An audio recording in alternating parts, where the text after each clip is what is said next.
आप देख रहे हैं एसएनसी आवाज सैफी अब्बास के साथ। नमस्कार, एसएनसी आवाज में एक बार फिर आपका स्वागत है।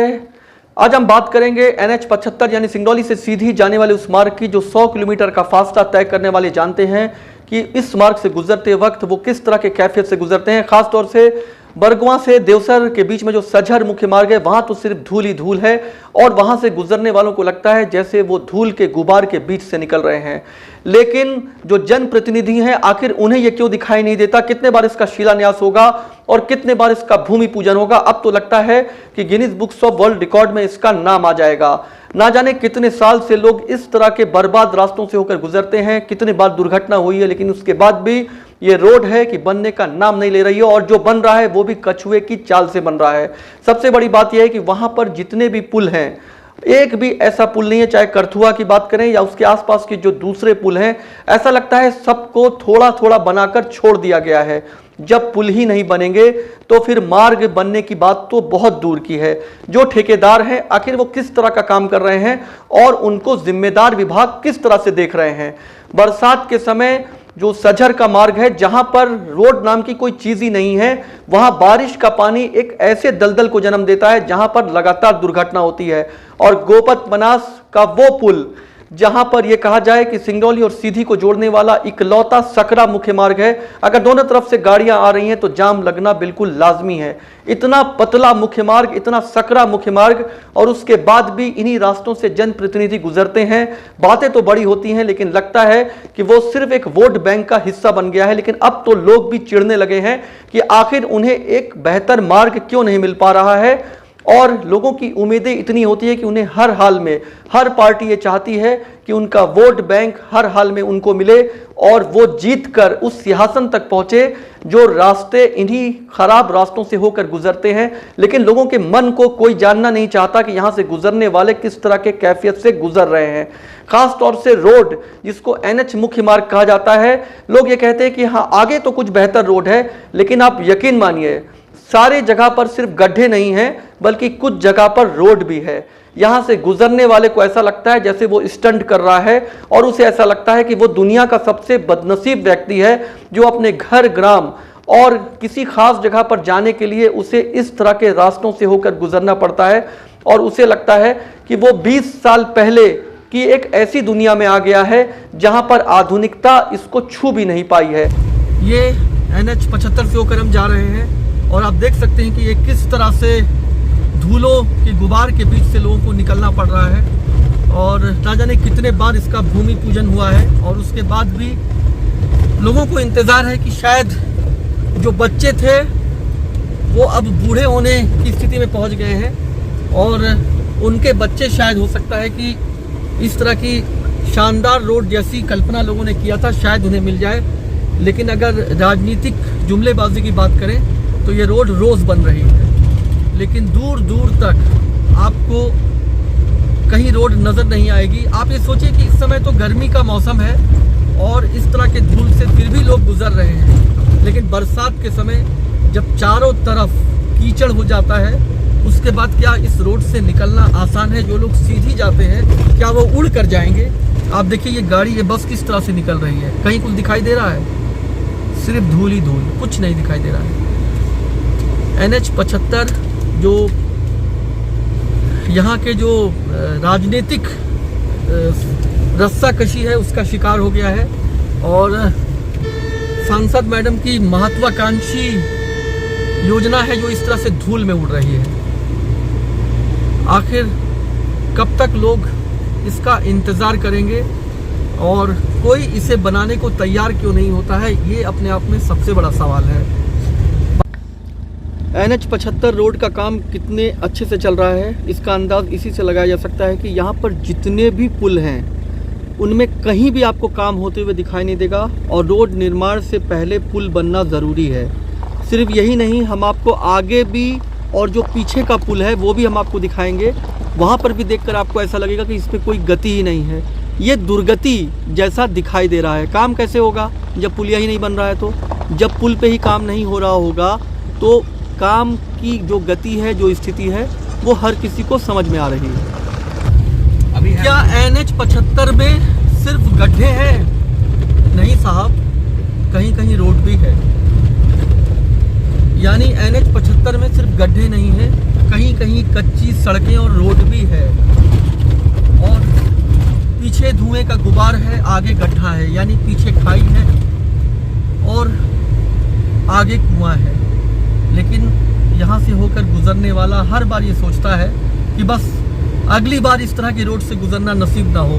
लेकिन जिन्हें यहाँ से जाना है वो तो जाएंगे ही, चाहे रोड बने या ना बने, चाहे दुर्घटना का शिकार क्यों ना होना पड़े, चाहे यहाँ पर काम करते हुए कछुए चाल से कैटरपिलर और दूसरी गाड़ियाँ ज़रूर दिखाई दे रही हैं। लेकिन सच्चाई ये है कि न जाने कितने साल से ये वाहन दिखाई दे रहे हैं और उसके बाद इस तरह से खुदी हुई सड़कें और मिट्टी के गुबार के बीच में आते और जाते लोग। और बरसात के समय आप ये सोच सकते हैं कि कितना चलना फिरना दुश्वार हो जाएगा।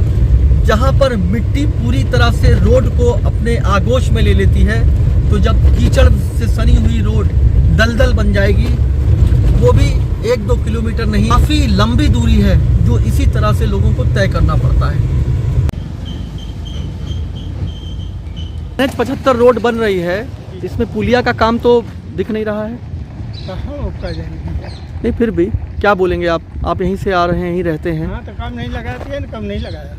तो क्या लगता है कि जब तक पुल नहीं बनेगा तब तक ये रोड का जो निर्माण, नहीं रहेगी। तो कितने साल से आप इस तरह का देख रहे हैं? देखते देखते कितना साल हो गया? 7 साल हो। अच्छा, और ये पुल का काम भी जो है आधा अधूरा छोड़ दिया गया है, तो इसको लेकर क्या कहेंगे आप? है काम की पुल बने चाहिए, काम हो चाहिए। तो यहाँ पर काम होता है क्या? ये तो लग नहीं रहा है। यहाँ तो कुछ नहीं है। पहले हो रहा था क्या? पहले बार तो लगा रहा है, आज 3-4 साल पहले। तो इस तरह की रोड पर जब आप चलते हैं तो कैसा महसूस होता है? धूल खात है। और बरसात के समय? बरसात के समय हो कांदो खात है, गढ़ाई गढ़ा। तो यहाँ कहाँ रहते हैं आप? हम यहाँ से 5 किलोमीटर दूर रेही में रहते हैं। ये से गुजरते हैं और ये कहा जाता है कि NH 75 जो है, हाँ, आज नहीं तो कल बन जाएगा। कैसा लगता है जब यहाँ से गुजरते हैं? 10 साल तो हो गया और साल से गाड़ी चल रहा है अब यही कंडीशन। और बरसात के समय क्या स्थिति रहती है? बरसात के समय तो पर डे जाम लगता है, पर डे जाम। और लगता है कि चलने लायक है।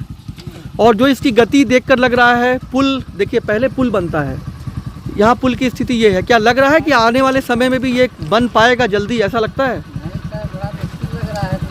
अभी इसी की चर्चा ही हम लोग आपस में कर रहे थे कि लगता है कि रोड अभी 10 साल में नहीं कंप्लीट हो पाएगी। कहाँ से आ रहे हैं आप लोग और कहाँ जा रहे हैं? देवसर। देवसर जा रहे हैं? जा रहे हैं बहरी। अच्छा, बहरी जा रहे हैं, देवसर से आ रहे हैं। तो यहाँ से तो अक्सर जाते होंगे? जाते हैं। तो अक्सर यहाँ के जो जनप्रतिनिधि हैं उनको याद भी करते होंगे? सब कुछ याद करते हैं, लेकिन कोई यहाँ से जो बस जाती है, जो उसमें जाते हैं, वो भी बस भगवान का नाम लेकर आगे बढ़ते हैं कि सुरक्षित उनकी यात्रा हो। बरसात के समय ये स्थिति और ज़्यादा खतरनाक हो जाती है। तो ये बताइए, ये जो आप जहाँ से आ रहे हैं, ये जो पुल है, इस जगह को क्या बोलते हैं? NH 75 के आसपास का ये कौन सा पुल है? करथुआ की पुल। करथुआ। अच्छा, करथुआ। हम इस समय करथुआ, अच्छा रेही, अच्छा मार्ग रेही और करथुआ पुल के पास हम हैं। यहाँ बिल्कुल भी काम नहीं चल रहा है और रोड की जो स्थिति है वो आपके सामने है। पीछे गाड़ी आ रही है, आप धूल का गुबार देख सकते हैं। इनका कहना है कि कितने साल से ये इस तरह से है? 8 साल से कम नहीं हो गया, लेकिन ऊपर हो चुका। यानी 10 साल का अरसा बीत जाने के बाद भी अगर रोड ऐसी हो तो आप ये अच्छे से समझ सकते हैं कि यहाँ के विकास को लेकर, यहाँ के रोड को लेकर, लेकिन जहाँ पर गांव बसता है, जहाँ पर ग्रामीण लोग रहते हैं, वहाँ पर सिर्फ वादे किए जाते हैं और सड़कों को इसी तरह से छोड़ दिया जाता है।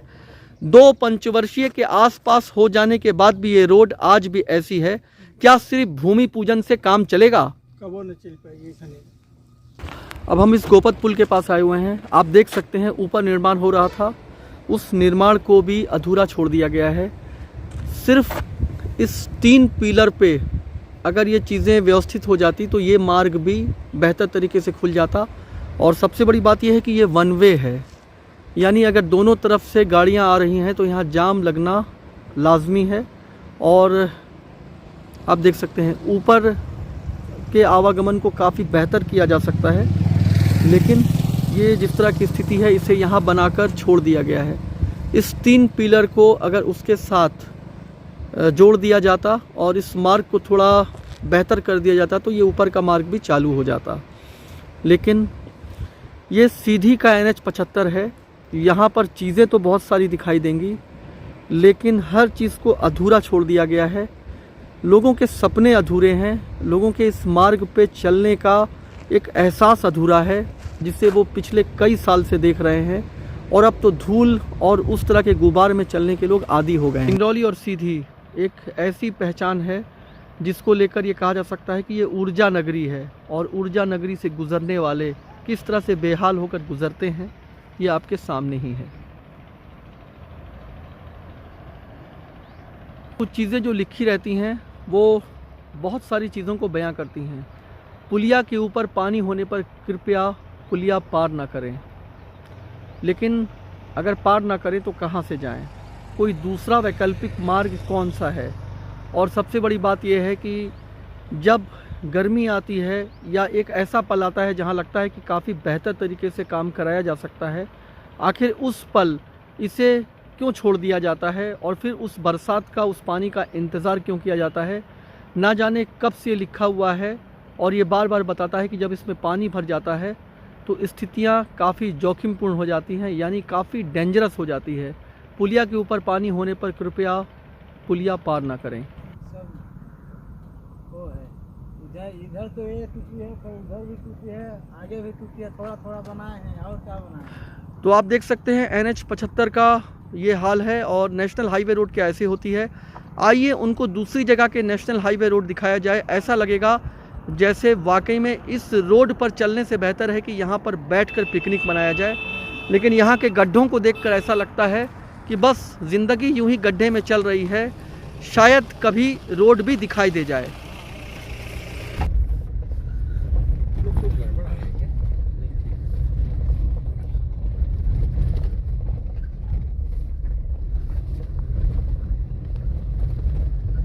सीधी से लौटते वक्त एक बार फिर सजर के इस मार्ग से होकर हम गुजर रहे हैं। आप देख सकते हैं यहाँ मिट्टी के अलावा कुछ भी नहीं है, और ख़ास तौर से जब पानी पड़ जाने के बाद किस तरह से दलदल जैसी स्थिति हो गई है।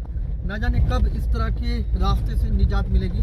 क्या यही नेशनल हाईवे रोड है, यही NH 75 है? लेकिन वो कितना भी गिरेंगे, जनप्रतिनिधियों या जो नेता यहाँ से गुजरते हैं उनके वादों से ज़्यादा तो नहीं गिर सकते। इस रास्ते से गुजरते हुए बस यही गीत बार बार जहन में आता है।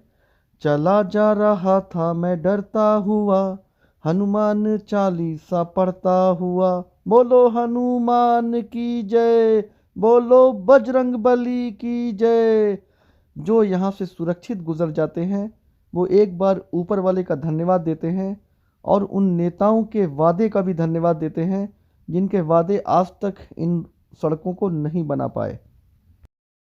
तो सीधी सिंगरौली मुख्य मार्ग का हमने जायजा लिया, वहां किस तरह की तैयारियां हैं, भूमि पूजन के बाद क्या वाकई में वहां पे काम हो रहा है, और जो लोग वहां से गुजर रहे हैं वो किस तरह की कैफियत से गुजर रहे हैं, हमने उनसे भी बात किया। और लगातार जब वहां पे दुर्घटना हो रही है उसके बाद भी आखिर ये मार्ग बेहतर क्यों नहीं बन पा रहा है? क्या नेशनल मुख्य मार्ग ऐसा ही होता है? क्या NH 75 इसे कहा जा सकता है?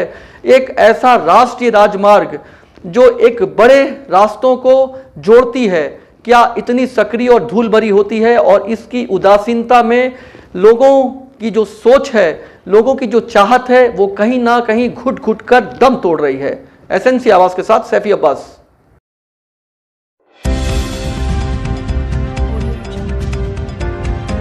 आप देख रहे हैं SNC आवाज सैफी अब्बास के साथ।